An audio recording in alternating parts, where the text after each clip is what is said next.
जौनपुर में जो अटाला मस्जिद है उसका मंदिर होने का दावा किया जा रहा है। स्वराज वाहिनी एसोसिएशन ने मंदिर होने का दावा किया और याचिका में पूजा का अधिकार दिए जाने की मांग रखी गई। स्वराज वाहिनी ने जौनपुर कोर्ट में इसको लेकर मुकदमा दायर किया। याचिका के बाद जौनपुर कोर्ट ने 12 अगस्त को इस पर फैसला सुनाया था। मुकदमे की पोषणीयता को मंजूरी दी थी। जजेस ने कहा था कि मुकदमा चलने योग्य है, लेकिन मतलब ये पूरा मामला सुनने योग्य है, ये कह दिया गया था।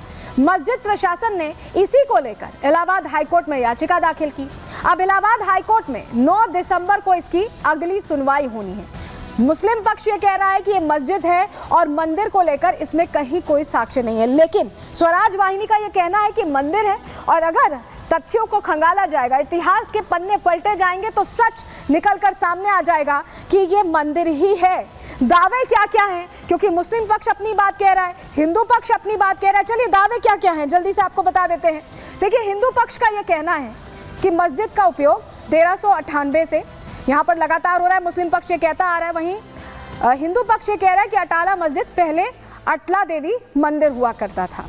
मुस्लिम समुदाय यहाँ जुमे की नमाज करने आता है, ये बात उनकी तरफ से कही गई है, लेकिन हिंदुओं का यह कहना है कि उन्हें पूजा का अधिकार मिलना चाहिए और इसी के लिए वो संवैधानिक तरीके से बाकायदा लड़ाई लड़ रहे हैं। हिंदू ये भी कहते हैं कि यहाँ पर गैर हिंदुओं का प्रवेश रोकना चाहिए क्योंकि ये मंदिर है। लेकिन मुस्लिम पक्ष ने क्या किया, ट्रायल कोर्ट को शिकायत खारिज करने की बात कही कि उन्हें शिकायत ही खारिज कर देनी चाहिए थी ट्रायल कोर्ट को। जिला अदालत ने जो निर्देश दिए हैं उसे गलत बता रहा है यहाँ पर मुस्लिम पक्ष, लेकिन हिंदू पक्ष लगातार ये दलील दे रहा है कि 13वीं सदी में राजा विजय चंद्र ने इसका निर्माण कराया था और ये मंदिर ही था और उसी जगह पर मस्जिद बना दी गई, ये बात कही गई। तो ये पूरा जो मामला है इसको लेकर देखिए अलग अलग बातें हिंदू पक्ष और मुस्लिम पक्ष की तरफ से कही जा रही हैं। कहा जा रहा है कि 13वीं शताब्दी में इसका निर्माण हुआ था और ये अटला देवी मंदिर है, ना कि अटाला मस्जिद। और इसी को लेकर अब सियासत भी जमकर हो रही है, वार पलटवार हो रहे हैं, क्योंकि जहां इसके समर्थन में लोग खड़े हो गए वहीं विपक्ष इस पर सियासत करने से बाज नहीं आ रहा है। रिपोर्ट आपको दिखा रहे हैं सबसे पहले।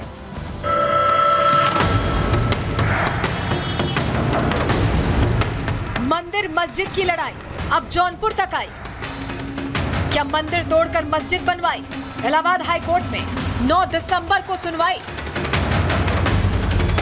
अयोध्या, काशी, मथुरा और संभल के बाद अब जौनपुर के मंदिर मस्जिद का विवाद भी इलाहाबाद हाईकोर्ट पहुंच गया है, जिसको लेकर हिंदू पक्ष का दावा है कि यहां मंदिर तोड़कर मस्जिद बनाई गई है। तो वहीं मुस्लिम पक्ष सालों से मस्जिद में ही नमाज पढ़ने का दावा कर रहा है, लेकिन किसके दावों में कितना दम है इसका फैसला होगा हाईकोर्ट के आदेश के बाद।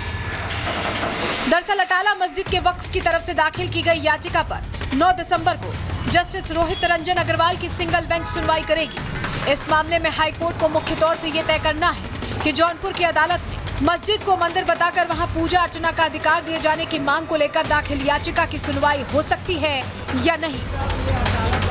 अटाला देवी का मंदिर जो है, इसको मुस्लिम आक्रांताओं ने जो है तोड़ करके अपने कब्जे में करके मस्जिद का स्वरूप दे दिया है। उसी को खाली कराने के लिए मुस्लिम पक्ष के लोगों से और हिंदू धर्म के लोगों के अनुयायियों के लिए पूजा पाठ के लिए इसको हिंदू पक्ष को सुपुर्द किया जाए, इसी के लिए ये मुकदमा न्यायालय में दाखिल है। 9 तारीख को सुनवाई होगी माननीय उच्च न्यायालय इलाहाबाद में। वक्फ अटाला मस्जिद की तरफ से हाईकोर्ट में दाखिल की गई याचिका में कहा गया है कि याचिकाकर्ता स्वराज वाहिनी एसोसिएशन की याचिका में दोष है। वादी सोसाइटी पंजीकरण अधिनियम के तहत पंजीकृत एक सोसाइटी एक न्यायिक व्यक्ति नहीं है। ट्रायल कोर्ट को इन आधारों पर शिकायत खारिज कर देनी चाहिए थी। लोकल कोर्ट ने मुकदमे के पंजीकरण का निर्देश देने में गलती की है। वक्फ अटाला मस्जिद का यह भी तर्क है कि विचाराधीन संपत्ति को एक मस्जिद के रूप में पंजीकृत किया गया है। 1898 में इसके निर्माण के बाद से इसका लगातार उपयोग किया जा रहा है। अटला मंदिर नहीं बल्कि अटाला मस्जिद है, आज से नहीं है। 1882 से हमारे पास रेवेन्यू रिकॉर्ड्स है कि अटाला मस्जिद है। असेसमेंट जो है नगर पालिका परिषद का सब में दर्ज है। कहीं अटला मंदिर हमको नहीं रेवेन्यू रिकॉर्ड मिले आज तक। अटाला मस्जिद के पक्ष में सभी कागजात हैं रेवेन्यू रिकॉर्ड 1882 से आज तक रेगुलर।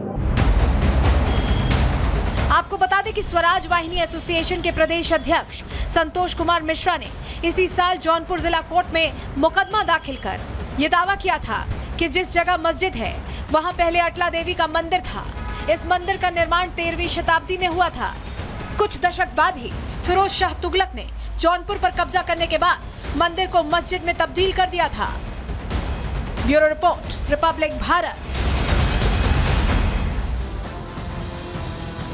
तो लगातार मंदिर मस्जिद विवाद अलग अलग जगहों पर सामने आ रहे हैं। इस वक्त जो जौनपुर में सामने आए, देखिए कहीं ना कहीं संभल हो, अजमेर शरीफ हो, जौनपुर हो, हर जगह ये विवाद सामने आने से सवाल अपने आप में खड़ा होता है कि क्या वाकई मुस्लिम आक्रांताओं ने तमाम जो मंदिर थे उन्हें तोड़ दिया और उस पर मस्जिद बना ली। क्योंकि इतिहास के जब पन्ने खुलते हैं तो एक एक कर परत दर परत सच्चाई सामने आ रही है। और ये हिंदू पक्ष का कहना है कि हम संवैधानिक तरीके से आगे बढ़ रहे हैं, कम से कम संविधान के तहत हमें अपनी बात कहने का हक है। लेकिन क्योंकि प्लेसेस ऑफ वर्शिप एक्ट का जिक्र बार बार आ जाता है, राजनीति तेज हो जाती है, ऐसे में कोर्ट पर भी लगता है विपक्ष को भरोसा नहीं है। जरा ये तस्वीर देख लीजिए आप। असदुद्दीन ओवैसी ने ट्वीट किया है और यहाँ पर बड़ी बातें उन्होंने अंग्रेजी में ट्वीट किया। अभी इसका सार हम आपको आगे बताएंगे, लेकिन इस ट्वीट में सीधे सीधे पहले तो मुस्लिम आबादी को यह बताया गया कि उन्हें दबाने की कोशिश हो रही है, ऐसे में देश आगे नहीं बढ़ सकता। और उसके बाद यह कहा गया है कि चाहे वाहिनी हो, परिषद हो, सेना हो, ये हर कोई बीजेपी के इशारे पर काम कर रहा है। इस तरह की बातें कही गई हैं, जबकि संवैधानिक तरीके से खुद बैरिस्टर हैं असदुद्दीन ओवैसी। ऐसे में संवैधानिक तरीके से अगर कोई बात कही जा रही है तो उसको लेकर ये बयानबाजी हो रही है। चलिए जरा बताते हैं, ये जरा जो पूरा ट्वीट है इसको डिकोड करते हैं, आपको बताते हैं कि कहा क्या है, इसमें लिखा क्या गया है। पहले ये जान लीजिए, भारत के लोगों को इतिहास के उन झगड़ों में ढकेला जा रहा है जहां उनका कोई अस्तित्व ही नहीं था। कोई भी देश महाशक्ति नहीं बन सकता अगर उसकी 14% आबादी लगातार ऐसे दबावों का सामना कर रही है। 14% आबादी से यहाँ मतलब इनका मुस्लिम आबादी से है। प्रत्येक वाहिनी, परिषद, सेना, ये वाहिनी, परिषद, सेना का जिक्र इसलिए किया गया है क्योंकि इसी तरह के संगठनों की तरफ से हिंदू पक्ष होने का दावा अलग अलग जगहों पर अलग अलग मामलों में किया गया है। और यहाँ पर वो लिख रहे हैं कि प्रत्येक वाहिनी, परिषद, सेना के पीछे सत्ताधारी दल का अदृश्य हाथ होता है। उनका कर्तव्य है कि वे पूजा स्थल अधिनियम की रक्षा करें, यानी प्लेसेस ऑफ वर्शिप एक्ट की रक्षा करें और इन झूठे विवादों को खत्म करें। ये बात यहाँ पर कही गई है। प्लेसेस ऑफ वर्शिप एक्ट क्या है ये भी हम आगे आपको समझाने वाले हैं विस्तार से, और ये भी मामला कोर्ट में पहुंचा, ये भी हम आपको बताने वाले हैं। लेकिन क्योंकि बार बार सियासत हो रही है तो हमने जौनपुर में एक प्रोफेसर से जानने की कोशिश की जो थोड़ा उस वक्त को जानते हैं, देखते हैं, समझते हैं कि उनके हिसाब से क्या ये जो पूरा मामला है, क्या उन्हें क्या पता है कि अटाला मंदिर था, मस्जिद था, क्या है, सुनिए जरा।